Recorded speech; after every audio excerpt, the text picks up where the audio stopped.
Jeff Flock is at the courthouse where the sentencing has taken place. Jeff. Lou, not good news from Mike Tyson today. But while that appeal process is underway, Mike Tyson will be going to prison. Again, he has been sentenced to 6 years in prison, fined $30,000 by Judge Patricia Gifford for the rape conviction in Indianapolis. We'll take a break. We'll have more on the Tyson story. Instead of having just the morning and afternoon, we'll take a break. We'll be right back.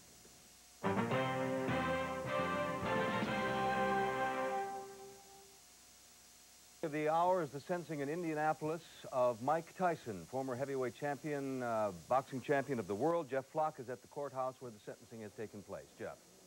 Lou, not good news from Mike Tyson today. Mike Tyson will be going to prison, and he will be going immediately to prison.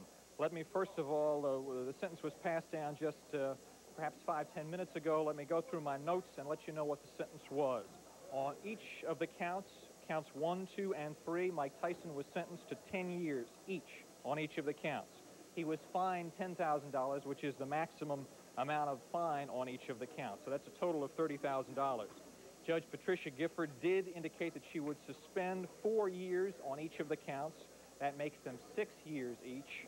And that she indicated that each of the sentences on each of those counts would run concurrently. That is, they wouldn't go consecutively one after the other, but they would all run concurrently. So that means 6 years of jail time.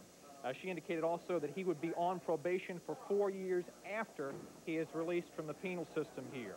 A condition of his sentence, his entry into a psychotherapy program, which he would pay for at his own cost.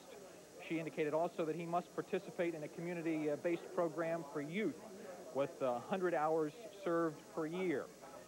She also imposed some court costs, but I suppose that's the end of the sentence now. But I suppose the more immediate question was the question about whether Mike Tyson would be free on bond while he filed his appeal, and he has now Alan Dershowitz on his team.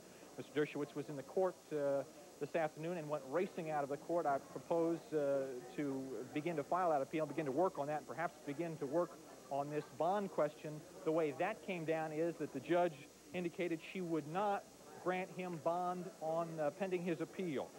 She said that because of the seriousness of what we're saying, because Mr. Tyson is a risk of flight. She had already removed Mr. Tyson's passport, and his attorneys indicated that having removed the passport made him not a risk of flight, but she said she'd had experiences which indicated that that may in fact be the case, that he may be a risk. We've also got some pictures here. Is that live, Peter? Yes, that's Camille Ewald, Mr. Tyson's surrogate mother. She was a companion of the late Customato, who was, of course, a role model for Mr. Tyson. She was at his side throughout the trial. She is now leaving. Don King, Mr. Tyson's advisor and promoter, also was at his side. Also, he left. Also, Mr. Dershowitz, as we indicated, has now run somewhere into the bowels of this building to try and see what they can do about the bond situation. They're very worried about Mr. Tyson going into the penal system, but right now it appears that he will be. To recap briefly, Mike Tyson sentenced to 10 years on each of the counts. The sentences to run concurrently, 4 of the years suspended. That means 6 years of jail time for Mike Tyson. With good time, of course, he could do half of that, and he's going to prison right now. I'm Jeff Flock, CNN, reporting live from Indianapolis. And we will continue to follow the Tyson story. It's a cleansing, number one, they're using a cleansing